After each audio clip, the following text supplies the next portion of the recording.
Сәлем достар, менің арнама қош келдіңіздер. Бүгін сіздермен қазақтың ұлттық тағамы наурыз көже дайындаймыз. Наурыз көжеге міндетті түрде сүрленген ет пайдаланылады. Мен жылқының сүрленген етімен қазысын пайдаланамын. Етімізді көбігін ала отырып, баяу отта жақсылап тұрып пісіріп аламыз. Піскен етті сорпадан шығарып суытып қоямыз. Енді сорпамызға алдын ала бұқтырылған бидайымызды қосамыз. Бидайымызды алдын ала ыстық суға салып бір түн бұқтырып қойсақ болады, немесе 1,5 сағаттай қайнатып аламыз. Мінекей сорпамызға қосып, енді 20 минуттай қайнатамыз. Енді тазартылған тарымызды қосып, оны да бір 15-20 минут қайнатамыз.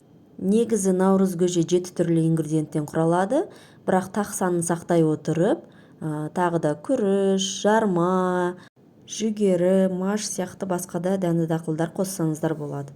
Енді етімізді де осы сорпаға салып, бидайымыз піскенше ары қарай қайнатамыз.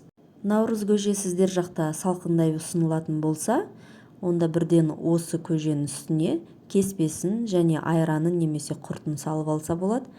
Немесе ыстықтай берілген жағдайда мен сияқты міне былайнан аз мөлшерде жеке ыдысқа құйып, үстіне одан кейін кеспесін салып, мен қолдан жасалған, бірақ алдын ала жасалып кептірілген қолдың кеспесін пайдаланып жатырмын.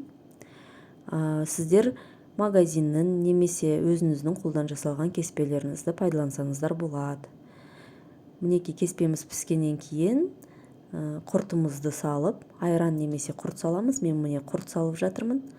Құртымызды салып, бір бұрқ еткіземіз де өшіреміз. Мінекей осымен тіл үйірер өте дәмді көжеміз дайын болды.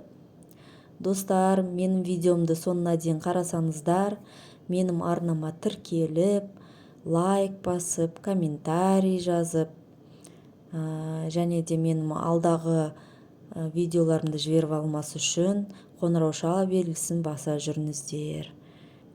Астарыңыз дәмді болсын.